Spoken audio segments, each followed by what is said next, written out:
Hello hello dear students. आज हम start करेंगे इलेक्ट्रिक फील्ड लाइंस से। आपको पता है कि आपको पता है कि जब हम इलेक्ट्रिक फील्ड के बारे में बात कर रहे थे हमारी लास्ट वीडियो में, तो वहाँ पे एक इलेक्ट्रिक फील्ड लाइंस के बारे में मैंने एक लाइन बोला था आपको, है ना। इलेक्ट्रिक फील्ड दिखाई तो देता नहीं है, जैसे कि मैग्नेटिक फील्ड नहीं दिखता। मुझे कैसे पता चलेगा कि मेरे आसपास इलेक्ट्रिक फील्ड है या नहीं है ना। तो हम एग्जामिनर को कैसे बताएंगे? तो उन्हें बताने के लिए हमें क्या करना है? इलेक्ट्रिक फील्ड लाइंस का यूज़ करना है। आप यहाँ पे कुछ इलेक्ट्रिक फील्ड लाइंस के मॉडल समझने की कोशिश कीजिए। सबसे पहले फर्स्ट पॉइंट आपको स्क्रीन पे दिखाई दे रहा है, जिसमें एक पॉजिटिव चार्ज है, प्लस क्यू लिखा हुआ है, स्फीयर के अंदर है। इस प्लस क्यू से इलेक्ट्रिक फील्ड लाइंस जो होती हैं वो बाहर इस प्लस क्यू से इलेक्ट्रिक फील्ड लाइन्स हमेशा बाहर की तरफ निकलती हैं। और ये कहाँ तक जाने वाली है? अगर ये सिंगल पॉजिटिव चार्ज है तो ये इन्फिनिटी तक जाने वाली है ना। और आप ये भी देखोगे कि सरफेस से, चार्ज की सरफेस से ये लाइन 90 डिग्री पे बाहर जा रही है। 90 डिग्री पे जाने का क्या रीज़न है वो भी मैं आपको बताऊंगा। और अगर आप सेकंड पॉइंट देखते हो माइनस क्यू, तो यही लाइन्स बाहर से अंदर की तरफ आ रही है। मतलब ये लाइन्स कहाँ से चल के आ रही है? इन्फिनिटी से आ रही है और माइनस क्यू की सरफेस में एंटर कर रही है। और वही बात जो कि पिछले फर्स्ट पॉइंट में भी था कि इसकी सरफेस से कितने डिग्री पे एंटर करती है? 90 डिग्री पे एंटर करती है। अगर मैं एक प्लस क्यू और एक माइनस क्यू लेता हूँ, ये एक स्फेयर, दो स्फेयर्स वाले आपको डायग्राम दिख रहे हैं। इसमें फर्स्ट वाला जो लेफ्ट स्फेयर है वो प्लस क्यू है और राइट वाला जो है वो माइनस क्यू है। वहाँ पे अच्छे से दिख नहीं रहा है, माइनस क्यू है। तो प्लस क्यू से फील्ड लाइंस बाहर निकल रही हैं। अब हमने सेकंड पॉइंट में पढ़ा था कि प्लस क्यू से बाहर निकलती है, माइनस क्यू में अंदर जाती है। तो सीधी सी बात है, माइनस क्यू में अंदर जा भी रही हैं। ये अट्रैक्शन को भी दिखाता है। इससे ही पता चलता है कि प्लस क्यू और माइनस क्यू के बीच में जहाँ पे इलेक्ट्रिक फील्ड लाइन्स ज़्यादा हैं, आपको दिख रहा होगा 3 और 3 6 एक साथ 7 लाइन्स हमें दिखाई दे रही है। जब बीच में प्लस क्यू और माइनस क्यू के बीच के एरिया में वहाँ पे इलेक्ट्रिक फील्ड लाइन ज़्यादा है, इसका मतलब वहाँ पे इलेक्ट्रिक फील्ड स्ट्रॉन्ग है। फोर्थ पॉइंट अगर हम देखें तो दोनों चार्जेस प्लस क्यू हैं और प्लस में क्या होता है आप जानते हैं, रिपल्जन होता है। तो इलेक्ट्रिक फील्ड लाइंस एक दूसरे से अट्रैक्ट नहीं हो रही। प्लस क्यू से भी बाहर निकलता है, दूसरा प्लस क्यू है उससे भी बाहर निकलता है। तो दोनों इलेक्ट्रिक फील्ड लाइंस जो निकल रही हैं वो इधर उधर, यानी कि लेफ्ट वाले की लेफ्ट में चली गई, राइट वाले की राइट में चली गई। इससे ही पता चला कि इन दोनों में क्या हो रहा है? रिपल्जन हो रहा है। ऐसे ही अगर हम माइनस क्यू वाले में देखें तो भी वही हो रहा है। बट प्लस क्यू और माइनस क्यू में क्या डिफरेंस रहेगा? प्लस क्यू से लाइन जाती है बाहर की तरफ और माइनस क्यू में आती है अंदर की तरफ, है ना। ये कंटिन्यूस कर्व्ड होता है, कंटिन्यूस कर्व्ड पाथ होता है। पॉइंट नंबर 6 अगर हम देखें तो एक शीट आपको दिखा रखी है। ये समझिए कि पॉजिटिव चार्जेस हैं। शीट में और प्लेट में क्या अंतर है मैं बता देता हूँ। कहीं कहीं प्लेट का यूज़ आएगा, कहीं कहीं शीट का यूज़ आएगा। प्लेट जो होती है उसमें केवल एक ही तरफ चार्जेस प्लेस किए जाते हैं, शीट में दोनों तरफ चार्जेस प्लेस किए जा सकते हैं। अभी हम शीट देख रहे हैं, दोनों तरफ प्लस चार्ज होंगे। सपोज आपका हैंड समझ लीजिए, लेफ्ट हैंड आपकी पाम है, आपके पाम पे भी पॉजिटिव चार्जेस हैं, दूसरी तरफ भी पॉजिटिव चार्जेस हैं। तो दोनों तरफ इलेक्ट्रिक फील्ड निकलेगा। पॉजिटिव चार्ज से बाहर जाता है, कितने डिग्री पे जाता है? 90 डिग्री पे जाता है। तो जा रहा है, साफ समझ में आ रहा है। इन सारे डायग्राम्स को देखते हुए कुछ प्रॉपर्टीज बनाई जाती है इलेक्ट्रिक फील्ड लाइंस की। फर्स्ट पॉइंट है, द इलेक्ट्रिक फील्ड लाइंस और the lines of force are continuous smooth curves without any break. जो इलेक्ट्रिक फील्ड लाइंस होती हैं वो एक कंटिन्यूअस स्मूथ कर्व होता है, जिनमें बीच में कहीं भी ब्रेक नहीं होने वाला है ना। पॉजिटिव चार्ज से स्टार्ट होती है, नेगेटिव पे खत्म होती है। अगर कोई सिंगल चार्ज होगा तो वो लाइन ऑफ फोर्स स्टार्ट होगी पॉजिटिव चार्ज से तो इन्फिनिटी तक जाएगी, और अगर नेगेटिव चार्ज होगा तो इन्फिनिटी से स्टार्ट होकर नेगेटिव तक आएगी। थर्ड पॉइंट अगर हम देखें तो ये जो लाइन ऑफ फोर्स आपको दिख रहा है, एक डार्क लाइन दिखा रखा है, उसमें हमने 3 अलग अलग जगह 3 पॉइंट कंसिडर किए, एक पी, एक क्यू, एक आर। पी पर अलग टेंजेंट ड्रॉ किया तो ई पी दिख रहा है, क्यू पे अलग टेंजेंट ड्रॉ किया तो ई क्यू, और आर पे किया तो ई आर दिखाई दे रहा है। तो यहाँ पे हम समझते हैं डेफिनेशन, स्टेटमेंट प्रॉपर्टी क्या कहता है? The tangent to a line of force at any point gives the direction of electric field at that point. किसी भी लाइन ऑफ फोर्स के अलग अलग पॉइंट्स पर अगर हम टेंजेंट ड्रॉ करते हैं तो वो इलेक्ट्रिक फील्ड की डायरेक्शन को डिनोट करता है ना।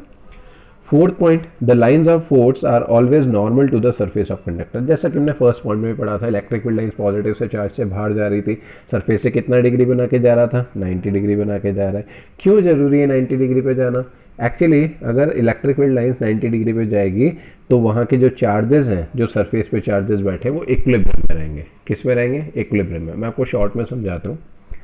सपोज कीजिए अभी मेरे पास एक स्फीयर है जिस पे पॉजिटिव चार्जेस बैठे हुए हैं। इलेक्ट्रिक फील्ड कितने डिग्री पे जा रहा है? 90 डिग्री पे जा रहा है। अगर इलेक्ट्रिक फील्ड 90 डिग्री पे जा रहा है तो उस इलेक्ट्रिक फील्ड का सरफेस के अलाउंग कोई कंपोनेंट नहीं होगा, नहीं होगा ना।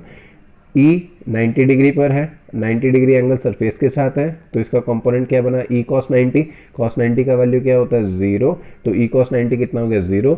मतलब सरफेस के अलोंग कोई इलेक्ट्रिक फील्ड काम करने वाला नहीं है, और जब कोई इलेक्ट्रिक फील्ड नहीं होगा तो कोई फोर्स भी नहीं लगेगा, और जब कोई फोर्स नहीं लगेगा तो चार्ज मूव भी नहीं करेगा। इसी को मैथमेटिकली यहाँ पे समझाया गया है ना। पॉइंट नंबर 5 है, two electric field lines never intersect each other. आपको दो लाइंस दिख रही हैं, कभी भी दो लाइंस नेवर इंटरसेक्ट करेंगी, कभी इंटरसेक्ट नहीं करेंगी। अगर इन्होंने इंटरसेक्ट किया तो आपको जो इंटरसेक्शन पॉइंट P दिखाई दे रहा है, आप देख रहे हैं, उस P पॉइंट पे इलेक्ट्रिक फील्ड की दो डायरेक्शन हो जाएगी, क्योंकि हमने first point, second point, third point में पढ़ा है कि टेंजेंट के किसी पॉइंट पर, मतलब सॉरी, इलेक्ट्रिक फील्ड लाइन के किसी पॉइंट पर ड्रॉ की गई जो टेंजेंट होती है वो इलेक्ट्रिक फील्ड की डायरेक्शन को दिखाते हैं। अब अगर P पॉइंट पे मैं समझने लगूंगा तो मेरे को तो फिर दो एरो दिखाई दे रहे हैं, इसका मतलब इलेक्ट्रिक फील्ड की तो दो डायरेक्शन हो गई। एक ही पॉइंट पे इलेक्ट्रिक फील्ड की दो डायरेक्शन पॉसिबल नहीं है, इसलिए कभी भी दो लाइन इंटरसेक्ट भी नहीं करेगा। पॉइंट नंबर 6 है, the relative closeness of the lines of force gives a measure of the strength of the electric field in any region. जहां पर भी लाइन ऑफ फोर्स पास पास होंगी, रिलेटिव क्लोजनेस जितनी पास पास होंगी वो उस इलेक्ट्रिक फील्ड की स्ट्रेंथ को बताएगा। इलेक्ट्रिक फील्ड की स्ट्रेंथ, जैसे कि स्ट्रॉन्ग अगर इलेक्ट्रिक फील्ड है तो क्लोज होनी चाहिए, वीक इलेक्ट्रिक फील्ड है तो दूर दूर होनी चाहिए। अगर पैरेलल और इक्वली स्पेस्ड लाइंस हैं तो वो यूनिफॉर्म फील्ड हुआ इसका मतलब, है ना। The lines of force do not pass through conductor. कभी भी इलेक्ट्रिक फील्ड लाइंस किसी कंडक्टर बॉडी के अंदर से पास नहीं हो सकती। अगर एक स्फेयर मैं आपको दिखा रहा हूँ, मेटेलिक स्फेयर, वो कंडक्टर है, मेटल है, कंडक्टर है, तो उसके अंदर इलेक्ट्रिक फील्ड 0 है, और जहाँ पे इलेक्ट्रिक फील्ड 0 होगा वहाँ पे हम इलेक्ट्रिक फील्ड लाइंस दिखा नहीं सकते। आपको ये प्रॉपर्टीज याद रखनी चाहिए, इलेक्ट्रिक फील्ड लाइंस की प्रॉपर्टीज है, इंपॉर्टेंट है ना। नेक्स्ट है area vector. The direction of area of any surface is always acting outward perpendicular to the surface। कभी भी कोई एरिया है, सपोज कीजिए मैं अभी बैठा हूँ चेयर पे, मेरे सामने मोबाइल रखा हुआ है स्क्रीन पे, मैं उस पेज को देख रहा हूँ जिस पे डेटा लिखा हुआ है, एरिया वेक्टर की डेफिनेशन लिखी हुई है, तो उसकी डायरेक्शन कहाँ होगी, उस मोबाइल की सरफेस से 90 डिग्री परपेंडिकुलर, सीधा मेरी आंखों में। अगर मैं बिल्कुल मोबाइल के जैसे स्ट्रेट ऊपर बैठा हूँ ना, तो उससे परपेंडिकुलरली निकल करके बाहर आएगा। तो एरिया की जो डायरेक्शन होती है किसी भी सरफेस की, वो हमेशा सरफेस के परपेंडिकुलर आउटवर्ड ही काम करती है। जैसे कि आप एक फिगर देख रहे हैं, इसमें क्यूब दिखा रखा है, इसका एक सरफेस हमने शेडेड किया हुआ है।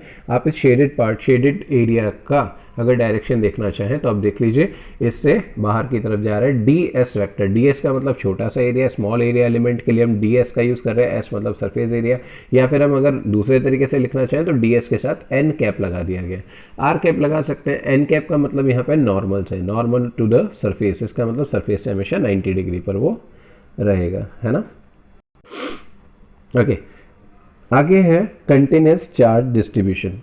देखिए हम जो आगे गॉस थ्योरम, गॉस एप्लीकेशंस पढ़ेंगे आने वाले टॉपिक्स में, वीडियोस में, तो उससे पहले हमें कंटिन्यूअस चार्ज डिस्ट्रीब्यूशन के बारे में समझना बहुत ज़रूरी होता है। जब हम चार्जेस को डिस्ट्रीब्यूट करते हैं किसी वायर पर, किसी सरफेस पर, किसी वॉल्यूम में, तो उस डिस्ट्रीब्यूशन को कंटिन्यूअस चार्ज डिस्ट्रीब्यूशन कहते हैं। मतलब एक 1D 2D 3D, सबसे शॉर्टेस्ट सिंपलेस्ट मैथड बताता हूँ, 1D 2D 3D। 1D मतलब एक वायर हो गया, 2D मतलब लेंथ एंड ब्रेड्थ सरफेस हो गया, 3D मतलब वॉल्यूम, लेंथ भी हो गया, ब्रेड्थ भी हो गया, हाइट भी हो गया। तो तीन तरीके से कंटिन्यूअस चार्ज डिस्ट्रीब्यूशन होते हैं। एक लाइन के अलॉन्ग होते हैं, first point line charge distribution, LCD बोल रहे हैं हम इसको शॉर्ट में। If charges are distributed over any length of wire, अगर चार्जेस को डिस्ट्रीब्यूशन किया जा रहा है वायर की लेंथ के अलोंग, तो उस डिस्ट्रीब्यूशन को लाइन चार्ज डिस्ट्रीब्यूशन कहते हैं। सपोज मेरे पास Q चार्जेस है, मैंने उसको L लेंथ के एक वायर पे प्लेस कर दिया। आपको डायग्राम दिख रहा है, बहुत ईजी सा डेफिनेशन है, मैं सिर्फ छोटा सा फॉर्मूला यहाँ से लेना है, वो हमारे काम आएगा आगे चल के। ये distribution LCD line charge distribution कहलाता है। इसके साथ में टॉपिक होता है line charge density. Line charge density को किससे डिनोट करते हैं, लैम्डा से डिनोट करते हैं। It is defined as the distributed charges per unit length. अब आपने L लेंथ पर कितना चार्ज डिस्ट्रीब्यूट किया था Q, तो यूनिट लेंथ पे कितना हुआ Q/L, बस इसे लाइन चार्ज डेंसिटी बोल दिया। यूनिट चार्ज का यूनिट कूलम होता है, लेंथ का यूनिट मीटर होता है। सही है, रिवाइज करना पड़ेगा बॉस, फर्स्ट टाइम है ना आपका, इसलिए आपको थोड़ा टाइम लगेगा उसको समझने में भी, बाकी आ जाएगा, ईजी है बहुत। सेकेंड है सरफेस चार्ज डिस्ट्रीब्यूशन। नाम से क्लियर हो गया, सरफेस पे, इस बार हम सरफेस पर चार्ज डिस्ट्रीब्यूट करेंगे। आप देखिए एक सरफेस लिया हुआ है जिसका एरिया A है, चार्ज Q है, तो इस बार ये सरफेस चार्ज डिस्ट्रीब्यूशन कहलाएगा। आप डेफिनेशन पढ़ सकते हैं।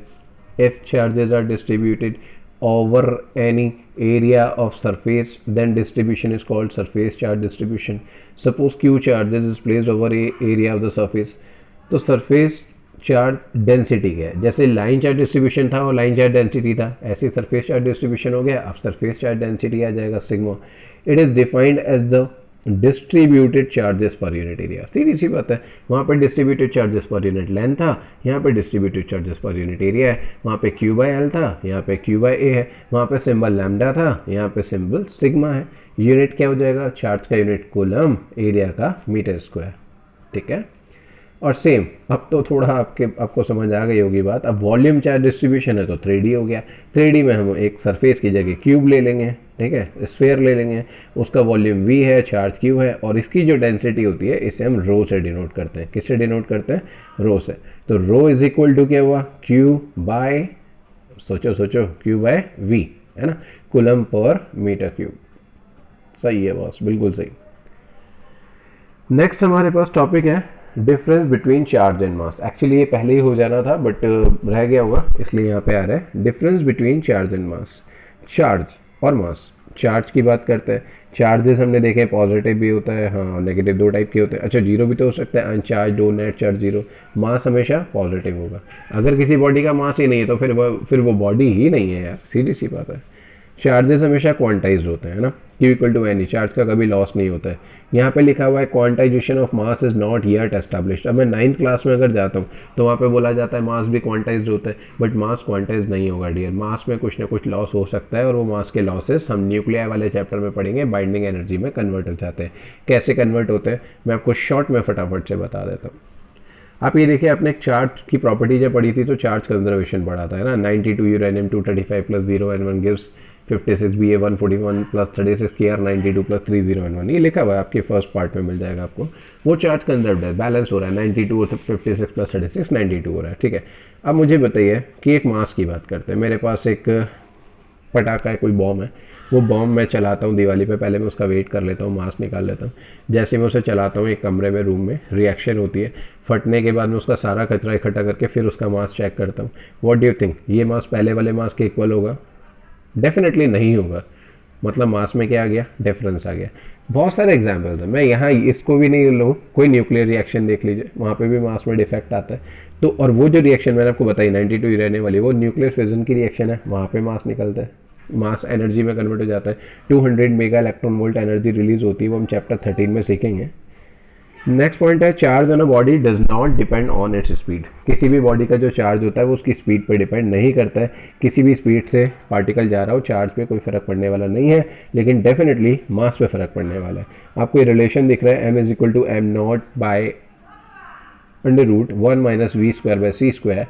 यहाँ पे एम नॉट रेस्ट मास है, एम मास है उस पार्टिकल का, बॉडी का, जब उसकी स्पीड v रही हो, और c जो है लाइट की स्पीड है ना.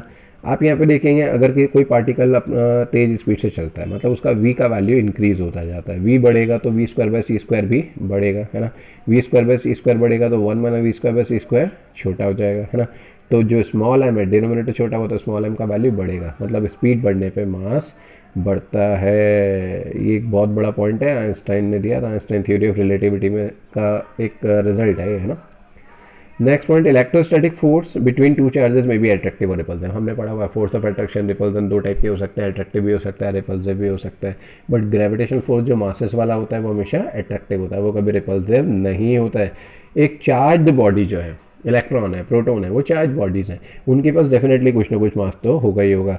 लेकिन एक ऐसी बॉडी जिसका कुछ मास है, ऐसा श्योर नहीं है कि वहाँ पे कुछ चार्ज भी हो. जैसे कि न्यूट्रॉन, न्यूट्रॉन के पास मास तो होता है ना, लेकिन उसका खुद का कोई चार्ज नहीं होता है. Electrostatic forces between different charges में कैंसिल आउट. आपने देखा, हमने लास्ट वीडियो में न्यूमेरिकल्स किए थे, उसमें वो ट्राइंगल वाला था जिसमें 3 सेंट्रोइड पे कैपिटल क्यू रखा था. नेट फोर्स क्या हो गया था, कैंसिल हो गया था. बट ग्रेविटेशनल फोर्स कभी कैंसिल नहीं हो पाता. क्यों नहीं होता? क्योंकि इलेक्ट्रोस्टैटिक फोर्स अट्रैक्टिव भी है, रिपल्सिव भी है, दोनों टाइप के हैं. बट ग्रेविटेशनल तो हमेशा अट्रैक्टिव है. जब हमेशा एक ही तरफ अट्रैक्शन वाला फोर्स लगेगा तो फिर वो कैंसिल करने के लिए अपोजिट डायरेक्शन में तो कोई फोर्स होता ही नहीं है, तो फिर वो कैंसिल कैसे होगा. सही है ना. ओके, ये मेरा कोई थ्योरी पार्ट था जो मैंने इस वीडियो में कवर कर लिया. नेक्स्ट वीडियो फिर हम मैथमेटिकल में लेते हैं नेक्स्ट टॉपिक के साथ. Thank you, bye.